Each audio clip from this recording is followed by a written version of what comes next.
Dalam tema yang sangat menarik, sodakoh itu sehat. Iya, kita lanjut Mas. Ada SMS yang masuk ini. Assalamualaikum, saya seorang ibu dengan 1 orang anak. Berdasarkan hasil lab, saya terkena virus tokso. Bukan tokso ya. Ya. Tokso. Bagaimana menghilangkannya? Wassalamualaikum dari hamba Allah. Ya. Tokso itu apa Mas? Tokso itu virus. Virus. Virus. Nah ini cuma saya belum tahu ini virusnya di otak atau di rahim. Oh ya, masih belum komplit ya. Saya masih belum komplit. Iya. Cuma insya Allah ini bisa hilang ya. Insya Allah bisa hilang ini Ibu hamba Allah. Tokso ini biasanya muncul kalau seseorang itu emosinya tidak tertahankan. Kalau tokso itu di kepala, berarti ibu sering sekali emosi yang difikirkan. Jadi emosi sama suami nggak berani ngomong, tapi di sini ngomong sendiri. Jadi apa namanya? Pokoknya maunya ini, mau ini. Gitu. Sampai ini ya, sampai apa? Urat itu keluar semua ya. Ya. Nah itu emosi. Iya. Kalau toksonya nanti di rahim ya. Yang dokter itu sendiri juga pusing. Insya Allah kalau di rahim ini sering marah, sering ngomel dengan suami atau dengan orang tua. Jadi toksonya dari sana. Kalau ibu mau menghilangkan tokso itu, insya Allah banyak sekali dari jamaah ini yang sudah tersembuhkan. Cobalah jangan sering ngomel, jangan sering marah. Kalau di otak jangan marahnya dipikirin. Kalau sudah di rahim jangan ngomel lewat mulut. Kuncinya di sana. Kemudian jangan lupa kalau ibu seorang muslim ya saya ajak untuk jangan tinggalkan sholat 5 waktu. Kemudian kalau bisa tunaikan sholat sunnah tahajud. Banyak-banyak mohon ampun khususnya berhubungan dengan tokso tadi ya. Mohon ampun kemudian mohon kesembuhan. Insya Allah sembuh. Ditambah sodako nggak Mas? Boleh sama kita aja. Itu yang saya tunggu-tunggu. Ada lagi yang masuk pemirsa, tapi sebelumnya kita akan dengan ibu-ibu yang hadir di sini. Siapa yang punya masalah yang mau dimasukin ke bengkel boleh. Iya, ini ada bengkelnya. Bengkel hati ya. Bismillahirrahmanirrahim. Assalamualaikum warahmatullahi wabarakatuh. Waalaikumsalam warahmatullahi wabarakatuh. Nama saya Ibu Zaidah.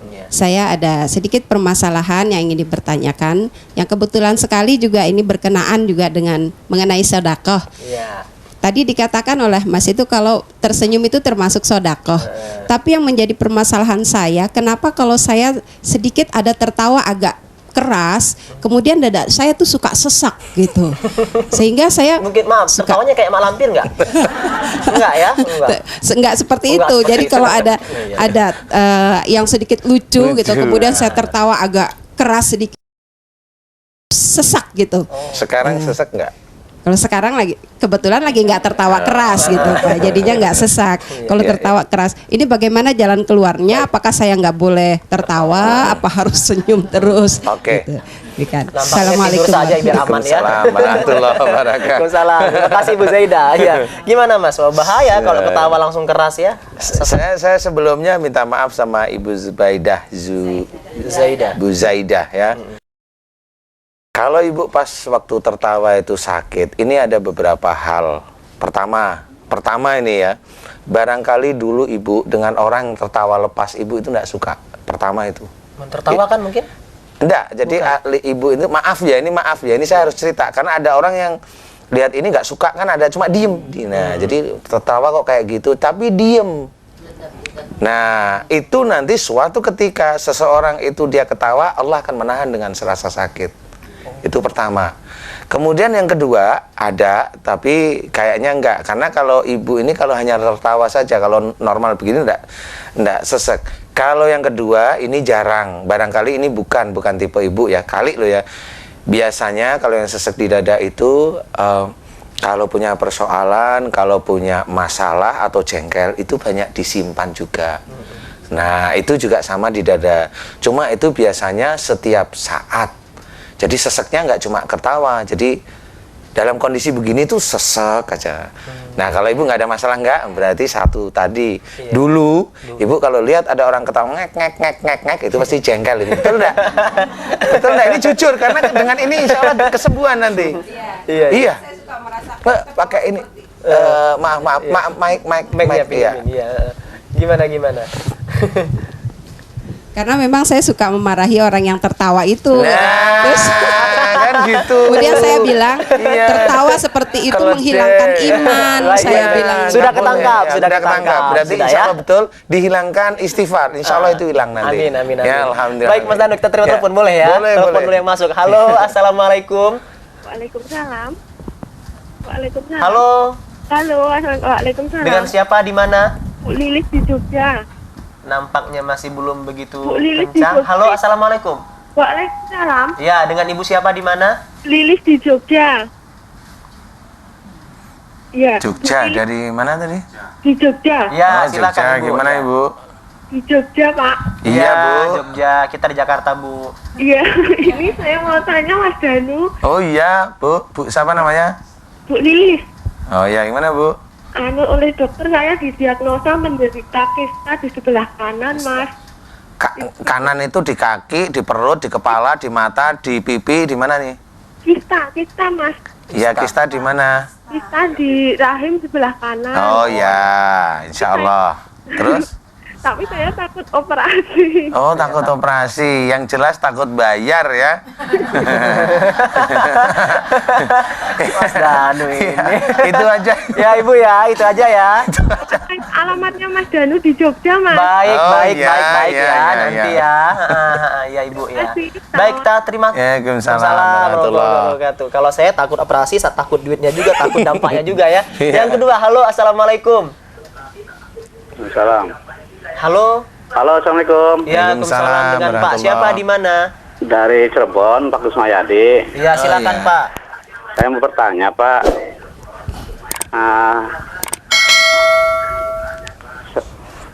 Ya, Saya silakan bertanya, Pak. pertanyaannya. Tanya masa ini, saya punya katarak di mata sebelah kiri. Sebelah kiri. Katarak. Ya. Katarak. Iya, katarak sebelah kiri. Apa bagaimana untuk penyembuhannya, Pak? Itu aja Bapak Iya. Kusmayadi. Dan ini istri saya juga akan bertanya, Pak, sebentar. Oh, iya, ini salah. Mumpung Ini ya. Halo, assalamualaikum. Waalaikumsalam. Bapak, Iya, saya Bu. Ibu Kusmayadi Iya. mau nanya bahwa saya punya miom di rahim, udah berobat kemana-mana, tapi saya belum sembuh juga. Tapi saya sama dengan ibu yang tadi, nggak mau dioperasi Oh gitu. gitu. Oke. Permasalahannya kata dokter rahim harus diangkat semua Oh, gitu. gitu. Sedangkan saya kan belum punya keturunan.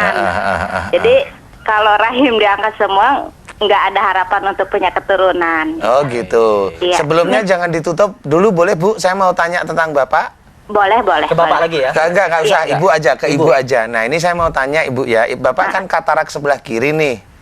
Iya. Iya. Ini maaf, tapi Ibu santai saja, jujur, tersenyum, enggak punya pikiran apa-apa. Saya mau tanya, Bapak sering enggak kalau Ibu itu punya usulan apa-apa itu Bapak jengkel, marah, kemudian pergi? Iya, Oh sering. ya, cukup Bu, ya. Ditutup nanti saya nanti akan jawab, insya Allah saya jawab Bu ya. Ya. Yo. Assalamualaikum. Mas kok bisa langsung ketangkap? Orang bilang ini sihir gitu. Orang yang ini bilang magic. Banyak sekali yang bilang begitu. Apanya? Yang mana? Langsung ketahuan bahwa Nah, sebenarnya intinya begini, para pemirsa Bengkel Hati ya. Jujur saja di sini saya duduk ini bukan sebagai paranormal, kan gitu ya. Itu yang mesti diluruskan. Insya Allah saya mempelajari tentang Quran ini dari kecil dan saya diizinkan oleh Allah Ta'ala lebih dari 15 tahun terdahulu kan gitu. Saya itu meneliti semua penyakit yang ada dalam tubuh orang. Nah itu karena apa? Memang karena perbuatan orang tersebut dan itu saya teliti dengan ribuan permasalahan. Jadi pada waktu katarak itu saya masih ingat tulisan saya penelitian ada. Katarak itu biasanya agak meremehkan orang lain. Iya. Kalau yang sebelah kiri biasanya agak meremehkan kemudian jengkel, marah, pergi. Kayak kasus yang tadi. Kayak kasus begini. Makanya langsung jawab iya kan gitu. Iya. Ini bukan sihir karena sama seperti umumnya kita baca Quran. Ingat ya langsung ternalar iya, ya. langsung sebenarnya ini logis. Logis, baik. Nah, kenapa mamanya banyak yang sembuh? Karena kuncinya adalah kesembuhan ini nanti kan dari Allah Ta'ala. Saya mengajak untuk kembali ke jalan Allah. Kan gitu ya. Pertaubatan ya. Pertaubatan yang benar.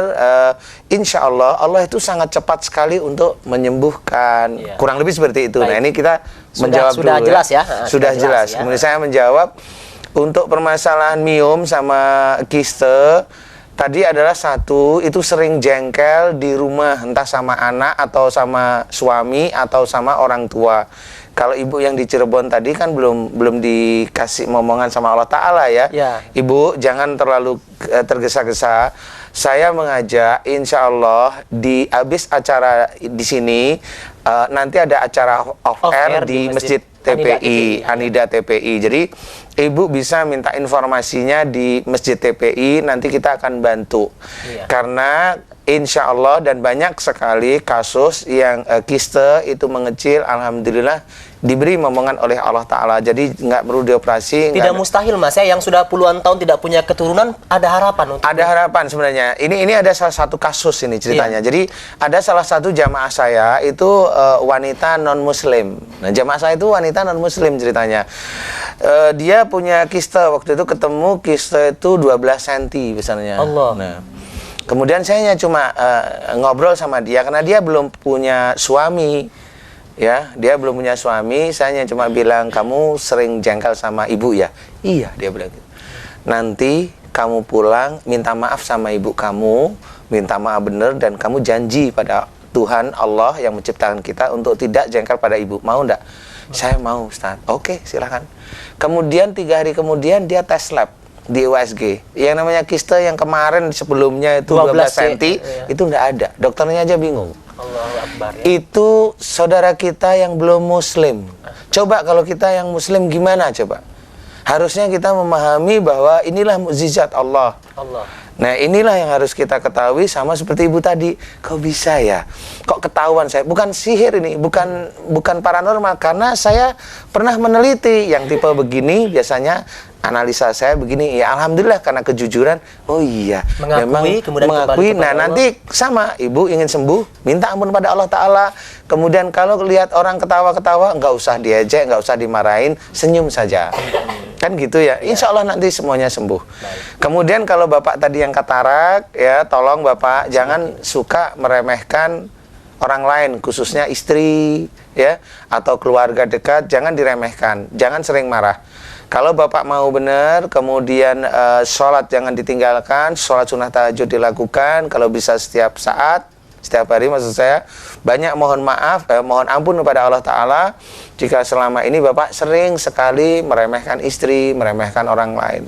Mohon ampun betulan, kemudian mohon kesembuhan. Karena ada salah satu jamaah saya, ya, alhamdulillah beliau juga ustadz yang sudah senior gitu, katarak yang tidak melihat sebelah kanan matanya, nggak bisa melihat. Nah, alhamdulillah setelah ketemu saya ajak untuk jangan meremehkan istri lagi ya Pak. Oh itu ya, saya memang begitu, jujur beliau. Oh itu ya intinya, iya. Kemudian beliau mencoba untuk sujud pada Allah Ta'ala tiap malam tahajud. 5 hari kemudian matanya langsung bisa melihat. Nah, inilah mukjizat Allah. Jadi kalau memang mau jujur, mau tulus, mau mengakui, ini bukan membuka aib, ini ilmu istilahnya. Bagaimana kita mengetahui mau sujud pada Allah Ta'ala kalau kekurangan kita tidak tahu. Kan betul ya?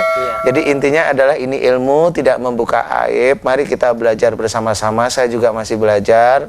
Mudah-mudahan kita bisa menemukan jalan untuk sujud di hadapan Allah Ta'ala dengan sempurna. Amin.